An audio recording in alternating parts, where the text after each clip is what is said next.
Greetings,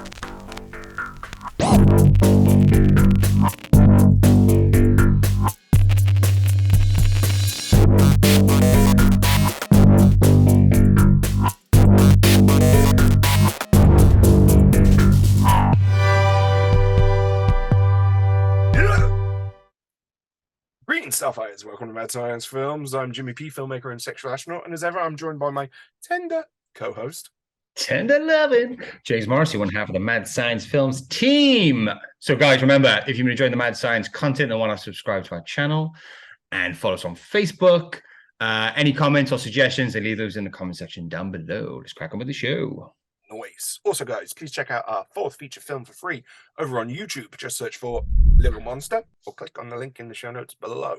This week, we're campaigning for a forgotten masterpiece of genre cinema to be given the beautiful Blu Ray treatment, and we are thrilled to be able to bring you another viewer recommendation. Thank you, guys. Keep them coming in. You may have noticed that on the Facebook group, we've got a viewer recommendation chat thread stream thing. And we've already had a couple of recommendations on that. So if you want to let us know, drop it there or drop it in the comments below. But this week, we have a recommendation from our good friend, Adam Llewellyn from the VALE, previous guest of the show as well. And he recommended on the chat 1990s Meet the Applegates from director Michael Lehman. Okay, here we go. Get ready for your synopsisizing. Modeling themselves after an idyllic cookie-cutter suburban 1950s family, a colony of insects moved from South America into the United States with the intent of getting access to the nation's nuclear resources. Yeah, that pretty much does it. That's pretty close. So, Jimothy, is this a first-time watch for you, or have you seen Meet the Applegates before? I have seen this before. Nice, nice. Yeah, tell us when, tell us how. What's that? Tell us when and tell us how. Oh God, I can't remember when. Back in the 90s, and I'm not sure it was on TV. Or it must have been on TV. I perhaps rented it on. I'm surprised this hasn't got a DVD or a Blu-ray release. I'm really shocked by that, to be honest. It's a solid film. I think I really enjoyed it. I think I enjoyed it more so now than probably what I did when I watched it way back when. Yeah. I loved the whole setup. I love the idea of the film. They really play on the whole environmental thing and how humans are terrible. So I love that political element to it. I love the 1950s B-movie creature kind of vibe as well, over the top. I really enjoyed the characters, each of the family members, how they individually kind of just fall apart and become almost real. Mum, dad, you know, like the dad becomes this like sex fiend, the mum a shopaholic, the daughter this man-hating lesbian pregnant teen, and then the son this massive pothead. Yeah. I just loved it, the whole journey. And Aunt B, the character Aunt B, how funny is that character? And I think, what's his name again? Dabney Coleman, brilliant as Aunt B. I mean, you could argue there's a very strong LGBT Q element to this. You know what I mean? So I really enjoyed it. Everything about it is just loads of fun. There's so much comedic opportunity, and they really took that by the balls. And yeah, really funny. Really enjoyed it. A lot of fun. And I think when I was watching, I was like, I remember that scene where they're having dinner and everything is just sugar and chocolate, and you know what I mean. I just remember as a guy with a massive sweet tooth, that definitely stayed in the back of my brain whilst watching that. Yeah, enjoyed watching it again. Loads of fun. Yeah. I think similar to you, I have like a very distinct memory of renting it from the video shop as a kid. And I think at the time I must have been, it came out in 1990. I'm guessing at least a year and a bit in terms of coming over to the UK on video. So let's say maybe 11 or 12 I was at the time. I think I was looking forward to like a wacky sci-fi comedy. And obviously what I got was something a bit weirder, a bit darker as well. And I think at the time I didn't dig it. Rewatching it now, thanks to Adam, I dug it a lot more, a lot Yeah, more. I agree. Yeah. But also, I think some of the tonal shifts for me still didn't quite work or didn't land. Now, whether that was kind of previous baggage or what, I'm not sure. Like you said, mate, I think the cast and the characters are fantastic. Ed Begley Jr. does the Ed Begley Jr. thing, but this is like the perfect role for him. You know, straight-laced dad, but then underneath it, yes, you know, it's the cracks start to show, and he's trying to keep it all together, and it's got that big farce element. Yeah, Stockard Channing, kind of channeling, you know, appearance in Greece as this 50s housewife, and then, yes, becomes addicted to the evils of capitalism and commercialism and all that. Yeah, absolutely fantastic. The kids are great. Bobby Jacoby, like the kid who plays, I think, Johnny. Right. Yeah. Where do I recognize this kid from? You know, Oh, and again, he's from Tremors. That's right. like his main character, and of course he turned up in like some of the sequels as well. So seeing him again, and that's a brilliant like transformation. As you were saying, yeah, he's like this clean cut, Leave It to Beaver type character who becomes a stoner. It's like just Brilliant. hilarious.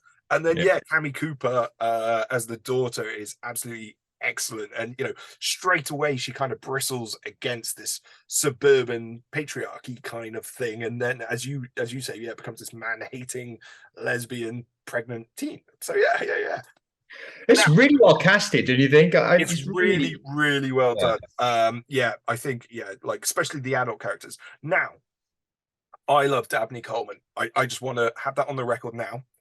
I think he's slightly out of place in this film. I think, you know, it's those characters, the family characters themselves, the main four, are great. And I love that 50s transformation into the realities of late 80s, early 90s America. I think that works great. I think maybe because obviously for the setup of the movie, you know, we're having a phone call back to Dabney and he's in drag to start with, and then all these other things. That just feels a bit too big and wacky. And then later on, when he's the army guy, I think he's playing it too big. And yeah, that was the bit for me which still doesn't quite work, is these tonal shifts. And I love it now as a fully grown man, honestly. I love those dark, weirder elements. But then when the goofball stuff kind of happens, and you know, when he's there with like the siege thing and ready to go, for me, the film doesn't know what it wants to do. And that's the bit that I kind of struggle with. It's like Michael Lehman directed Heathers before this, right? And that is, you know, one of those archetypal late 80s dark teen drama comedies, right? And for me, it gets the pitch spot on, really. This one, it starts, there are elements of that, and I think that for me that works really well. But then it also doesn't know if it wants to be more like, say, the Coneheads with the wacky family aspect and all of that. And that's the bit that, yeah, I kind of struggle with. Now, Adam, when he was recommending this on the chat, he called this Michael Lemon's best film. And Adam, I love you. But everybody knows that Michael Lemon's best film is the Billy Crystal starring My Giant. So I'm sorry, we're going to have to agree to disagree in that film. But I still dig it. I like it a lot more than I did as a kid. But yeah, it's those tonal shifts that just didn't work for me. Like it's like playing, guys, because it didn't feel like it wasn't able to juggle the balance too well. And I also feel like the ending kind of just ended. You know, the idea, and then they go back to the jungle, and you know, the suburban survivors are like, "Oh, we were so wrong. We're sorry, guys." Da, da, da, da, da. And then the final gag of they're all bald because of radiation poisoning. It's like, okay, that's quite funny, but as a resolution to everything, it felt a bit weak sauce to me. But what about you, man? I think I kind of like, I just embraced it for what it was. I mean, the whole idea is fucking crazy, and all the craziness and perhaps some of the tonal shifts didn't feel too out of place, because I was like, this is a mental film. Like, do you know what I mean? So I can see what you mean, though. Yeah, I mean, they would probably argue perhaps maybe that it is a mental film and we're just having a lot of fun with it. And I kind of had that feeling that these were just sometimes you watch a film and you can almost, it comes across almost that this was perhaps a really fun film to make, and it was a lot of, you know, all the gags, the characters, the acting, the performances. You know, this is probably a real fun film to make, and I just feel if I got a feeling that this was just filmmakers just having really a lot of fun with the concept, this idea, which was mental, like such a stupid, ridiculous. But I think they've done well with the character arcs and the overall story and those like undertones, political, environmental kind of issues. They kind of play, and the ending, yeah, it did feel a bit short. But then, you know, it's a crazy film. How do you end a crazy film? Like, what kind of ending would you do? I don't have a better alternative. Yeah, I mean, you get Frank Darabont in to perhaps write that. Maybe they'll kill themselves and then a giant insect walks past. I don't know. But yeah, I can see what you mean, but it's one of the, I guess, is how you interpret the film, I guess. It's all subjective, isn't it? But yeah, no, I'm a big fan of it. I'm a big fan. No, I agree, man. And this is me being nitpicky. This is me saying what just prevents me from absolutely loving this film. I could absolutely see myself watching it again and maybe loving it even more. There's elements of it I absolutely love. I love the fast thing of they're all sticking these humans into cocoons and then hiding them around the house. I love that. But again, I suppose, and maybe this is me being messed up, man, but I was kind of hoping they'd be dead. But then when they kind of come out and they're alive, it's like, oh, okay. But then there's other weird bits, like, she gives birth to this, what I assume would be like alien, insect. Yeah, this half-breed. And then they kind of stomp on it, which is dark. And it's just like, okay, the humans you've cocooned, they come out fine with, no physical side effects from it. But then you kill this baby completely throwaway. And it's like, man, which one are we going to do? Like, the patriarchy, my choice, my body kind of vibe on that one. Yeah. I mean, yes. Like, I see what you mean. But it is, I think it is just batshit crazy, isn't it? It's just like, what's the most unpredictable thing to do at this moment? Like, we're all expecting this and then it does something totally different. Yeah. Maybe the wrong thing. Yeah. But, I mean, I love the effects, amazing practical effects, all of this kind of stuff. Yeah, As I say, I love Dabney Coleman and I love what he's doing in the film. It just feels like he's in a different film from the other characters. So I guess he's kind of on a different, he's on a different mission. It's almost like maybe I'm not sure, like the writing process, whether he was in the original script, maybe they added him in to add a bit of a, this other element coming into the fray, perhaps, maybe, I don't know. But every film needs a bad guy. And I think he done all right. So yeah. So Jimothy, which bad boy boutique Blu-ray label is going to put this film out for us?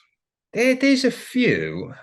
I've gone for like 88 films. I think it's a film that could pretty much, unless it's a proper like foreign horror boutique label or something like that, I think a lot of labels could pretty take this film on board.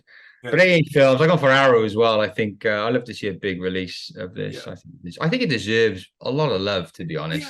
Yeah. I mean, this is a weird film in Michael Lehman's filmography. So he had the massive breakout success of Heathers. Then he went on, this. I don't know how this did. I don't know how successful it was or whatever. But it must have been okay enough that he went on to what was, supposed to be a guaranteed slam dunk of a film, Hudson Hawk, with Bruce Willis as the next film. So, and obviously that didn't do well at all. So things downhill from there. But for me, I think Shout Factory would be well placed to put this out. They do well in, kind of the retro type of thing. And obviously this has big retro elements in it with the throwback to the 50s, the dark comedy elements as well. I think Shout Factory would be well placed to put this bad boy out. So Jim, watched Meet the Applegates. There's still a few hours before bedtime. What film are you going to put on to make the perfect double bill? I've got a couple of recommendations. One is one we've reviewed before, and I think we differ on an opinion on it a little. But just because of that 1950s kind of creature feature kind of vibe and comedic, silly comedy, Lobsterman from Mars. And also you've mentioned it, Coneheads, which I absolutely love. Another really good film. So you like that kind of weird family trying to fit in. Dan Aykroyd is brilliant in it. Chris Farley, who I love, he's got a small part in it, but Chris Farley, I think it's early 1990s, I think, is it? Yeah, so about the same year too. So yeah, definitely Coneheads is one of my recommendations. So if you're in the mood to go kind of more goofball, more wacky, Coneheads is a good thing there. A slightly later one of like a weird wacky family unit on an adventure, The Stupids with Tom Arnold. Have you ever seen this one? Oh, I don't think I have. Such I know a weird one, man. They're not aliens or anything like. Well, they're just really stupid, and they keep noticing that every week somebody's stealing their trash. So they decide to try and track down who was stealing their trash. It's just like I think I watched it in like the late 90s. Like I'm fairly sure it was like on Sky Cinema, whatever, Sky Movies one or whatever. And I remember watching it, go, "What the fuck am I doing watching this film?" But it just, that kind of family unit. And again, it's very 50s in terms of the 50s sitcom American Family. So those, if you want to go for something dark, I'd suggest trying Heathers. That's a great film. Totally, I think it's just jet black the whole way through, and it works really well. And another really great takedown of like American suburbia. So that one's a good one. A more modern undercover family on a mission kind of thing is We're the Millers. Have you seen that one with Jennifer Aniston? We're the Millers. I know the one with Teen Wolf 2 guy in it. Is he?